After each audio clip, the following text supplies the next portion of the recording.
కాకుండా ఈ ఏరియాలో బీవీకే గారు ఆర్మూరు డివిజన్ లో చాలా ఏళ్ళు పనిచేసి ఇక్కడ పరిస్థితుల్లో చాలా వివక్షతలు సాంఘికంగా ఎన్నో రకమైన వివక్షతలు ఉన్న ఆ టైంలో ఈ ఏరియాకు వచ్చి డీవీకే గారు పనిచేశారు.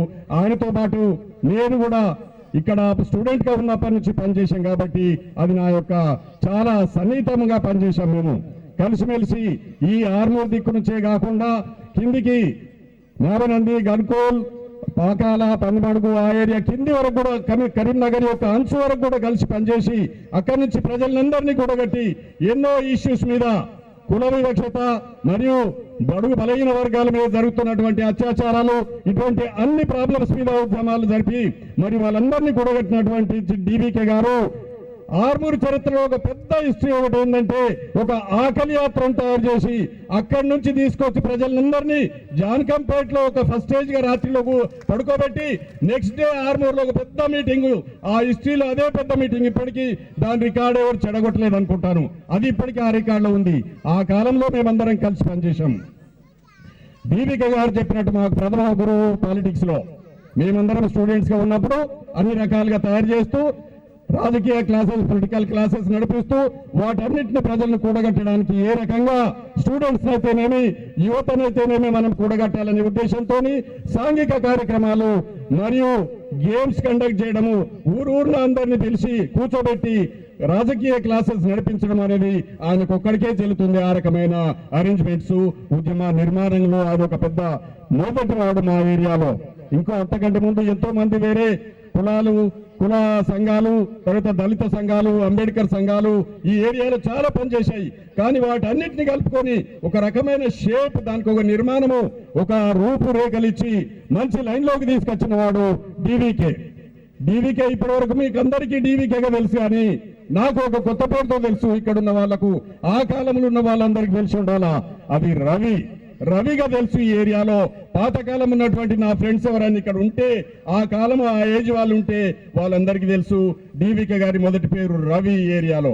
కాబట్టి మిత్రులారా, ఆ కాలంలో ఎండనక వాననక తిండి తిప్పల ఏది లేకుండా ఏ గ్రామాలకు వెళ్తే మేము ఆ గ్రామాల్లో ఏది దొరికితే అది యొక్క సింపథైజర్స్ వాళ్ళు ఎవరు ఏం పెట్టినా ఇది లేదనకుండా కాదనకుండా దాంట్లో ఏదో తక్కువ ఉన్నది ఎక్కువ ఉన్నదని ఏమి లేకుండా వాళ్ళు పెట్టింది తిని ఆ రకంగా రాత్రనక పాలనక పనిచేసి ఎన్నో గ్రామాలని అభివృద్ధి చేసి వాళ్ళందరినీ కూడగట్టినటువంటి మిత్రుడు డీవీకే గారు.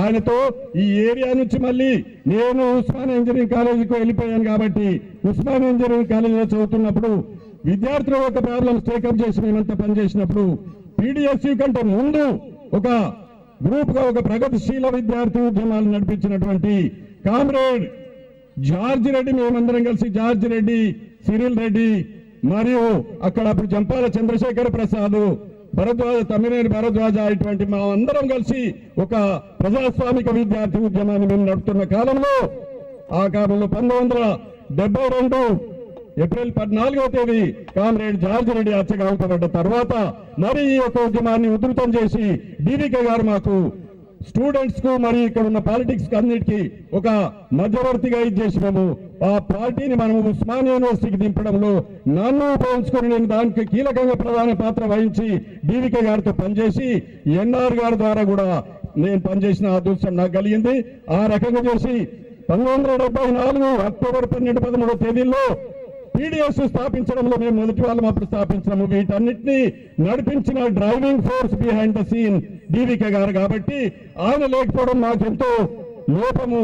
ఆ లోపాన్ని మనం అదే రకంగా ఉంచకుండా ఆయన ఆశయాలను మనం ముందుకు తీసుకుపోవడానికి మనం ఇంకా వాటిని ముందు పెట్టుకొని ఫిజికల్ గా మన మధ్యలో డీవీకే గారు లేరు, కానీ మానసికంగా మనం అందరి మధ్యలో ఉన్నారు. కాబట్టి ఆయన ఆశయాలను ముందుకు తీసుకుపోవడానికి మనం అందరం కృషి చేయాలి. ఈ రోజు ఒక విగ్రహావిష్కరణ చేసుకోవడమే కాదు, ఇంతకు ముందు నిజామాబాద్ లో స్తూపం ఆవిష్కరించుకున్నాము. వీటన్నిటి కాకుండా ఆశయాలను ముందు పెట్టి దాన్ని నడిపించడంలో మనమందరము సహాయ సహకారం ఉండాలి. నా యొక్క అదృష్టం ఏంటంటే 1999లో రవీంద్రనాథ్ ఠాగూర్ ఆడిటోరియం ఉస్మానియా యూనివర్సిటీలో సిల్వర్ జూబ్లీ సెలబ్రేషన్స్ అయినప్పుడు నేను దాంట్లో పాత్ర వహించి వాళ్ళతో ఉన్నాను. ఆ తర్వాత ఈ మధ్యనే మనం జరుపుకున్నటువంటి గోల్డెన్ జూబ్లీ సెలబ్రేషన్స్ లో కూడా పీడిఎస్ వ్యవస్థాపక మెంబర్లో నేను దాంట్లో ఉన్నాను కాబట్టి మీ అందరితో కలిసిమెలిసి పనిచేసే అవకాశం నాకు కలిసింది. ఇప్పుడు డివిక గారితో కూడా కలిసి పనిచేశాము.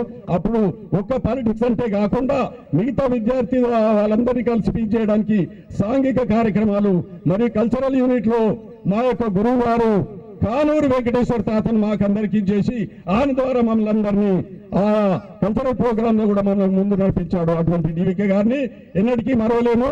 కాబట్టి మనలో మధ్యలో లేకపోయినప్పటికీ ఆయన ఆశయాలను మనం అందరము ముందుకు తీసుకుపోవడానికి కార్యోన్ముఖమై ఇంకా ముందుకు పోవాలని ఆశిస్తూ ఇంకా కార్యక్రమాలు ఎప్పుడు ఏ ప్రోగ్రాంలు ఏ కార్యక్రమ పోరాటాలు ఉన్నా మీరందరూ కూడా సహకరించి ఈ పార్టీకి మనకందరికి ముందు తీసుకొచ్చినట్టు పార్టీకి నిలబడాలని చెప్పి కోరుతూ ఈ అవకాశం ఇచ్చిన ఆర్గనైజర్స్ అందరికీ ధన్యవాదాలు. Thank you.